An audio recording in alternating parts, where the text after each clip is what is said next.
Okay, we are still continuing with our lessons on industrial relations, which comes under human resource management. The last time we met, we looked at the meaning of industrial relations. We looked at the three parties involved in industrial relations. We mentioned them. We looked at the trade unions or the labor unions. We mentioned employers association. Then we also said the government is also part. So we talked about the tripartite committee. Then we also try as much as possible to distinguish between trade unions and then trade associations. So you should take note of that. Today we are going straight to talk about one of the parties to industrial relations. We have mentioned three parties. So today we are going to look at one of the parties, and that is the trade unions or labor unions. We all know who they are because when you were even in school, in one of our lessons, we talked about them and even their functions when we were looking at business stakeholders. So we know who these trade unions are and then what they do. When you talk about trade unions or labor unions, you are looking at the association. So number one, it is an association. And that association comprises of the workers. So it's workers association. Workers association. And that association has common interest. Their interest is to protect the main purpose for the establishment of these trade unions is to protect its members and to agitate for better conditions of service for its members. So that is, so we said they are employees association formed to represent and protect. So they represent and then they protect the interests of their members. So if it is NAGRAT protects the interests of their members. You remember when we were looking at conditions of service, that of Ghana Education Service, it said collective agreement, and all these unions were there to come out with that document. So that is that. There are several examples of these trade unions or associations. During Workers' Day, or what we refer to as May Day, you see these associations with their placards and they write a lot of things. Now, you know of TEU, that is Teachers and Education Workers Union. You know of GPRTU. When we were in school, we mentioned some of these things. We also have the Public Service Workers Union. So the name tells you those who belong to this association, public workers. So public workers or Public Service Workers Union, Public Service Workers Union. Then we also have Local Government Workers Union, and so on and so forth. Go and find out the rest. There are several of them. If you belong to the timber industry, what association do you belong to? What about the health workers? And so forth. Go and find out all these ones. So that is, when you talk about trade unions, that is what we are looking at. Now let's look at the functions of trade unions. The first one has already been done. Through collective bargaining, which we have already talked about. So through collective bargaining, they agitate for better wages and better conditions of service for their members. So that is very simple, straightforward. We have that. So they agitate for better conditions of service. You know what conditions of service are. So we have talked about that and we have learned it. So I'm not here to elaborate on that. If you have forgotten about what conditions of service are, then go and find out. So they agitate for better wages and better conditions of service for their members. So all the allowances and everything how much is supposed to be paid, how much wage or salary the employee is supposed to receive. If left with the employer alone, remember we have learned that the employer has her interest, the employee also has her interest or their interest. So the employer may want to pay low wages. The employee wants to be paid high wages or salaries. So while the employee wants to pay low wages, the employees associations will agitate for better wages to be paid to their members and other conditions of service. So that is the first one.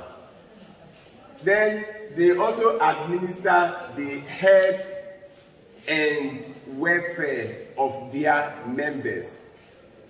They administer the health and then the welfare of their members through seminars and workshops. So they organize workshops, they organize seminars to that effect for the administration of the welfare and then health facilities of their members. They talk about all these things.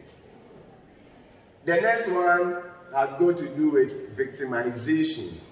If the employer wants to victimize, when you say you want to victimize somebody, what does that mean?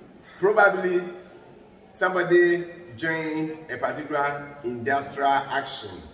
There was the organized industrial action that was legitimate, but the employer wants to victimize the person. Means that the employer wants to work against the person to the extent that, for example, when it comes to promotion and the person is supposed to be promoted, the one that has been victimized may not be promoted.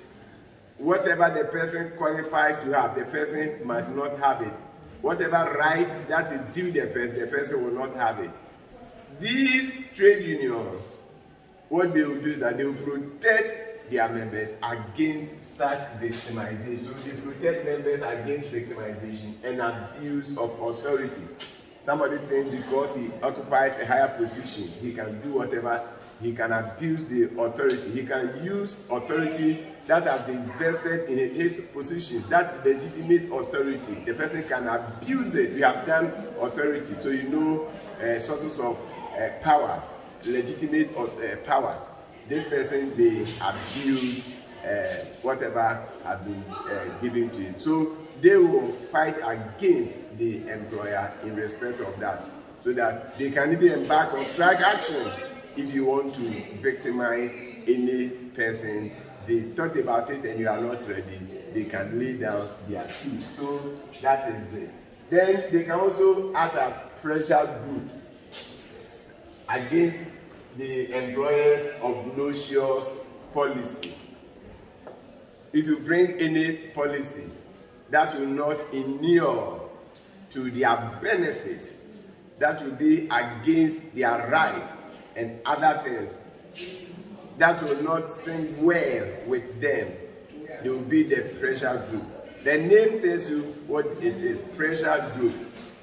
Pressure group. They will put pressure on you to either withdraw that obnoxious policy or to make changes in respect of that policy you are bringing. So they can act as pressure group against the employers' obnoxious policies. In other words, they monitor the environment closely and look at even the legislations that the government brings in respect of employment. If things are not good, if such legislations will not inure to the benefit of the employee, then they will act as pressure group. When they act as pressure group, you either withdraw it or whatever amendment they want you to make, you should be able to do that. Then they also undertake research on union matters. They undertake research on union matters and share with their members. So that is another function. Then they also, finally, they also facilitate cordial relationship, cordial industrial relationship in the business. So these are some important functions of the trade unions. Now these trade unions face some problems. So the problems of trade unions, very simple, straightforward. The first one has got to do with embezzlement of funds or dues. Members contribute dues, they pay dues. Some of these are deducted at source. For example, if you are a teacher, your dues are deducted before you even receive your pay. So you see it on your pay slip. Every teacher sees that the association, the teachers association that they belong to, has deducted the dues from whatever amount that is supposed to be paid to them before they get the net. But often these union leaders may embezzle the fund, and so they may not have enough fund for their activities. So that is one of the problems that they face, embezzlement of funds. The next one, poor leadership. At times, you see, some of these leaders may be vociferous. They can speak, they are bold. But you see, when it comes to industrial matters, it's not about you being bold. Boldness is good. But do you know the labor law? Do you understand the labor law?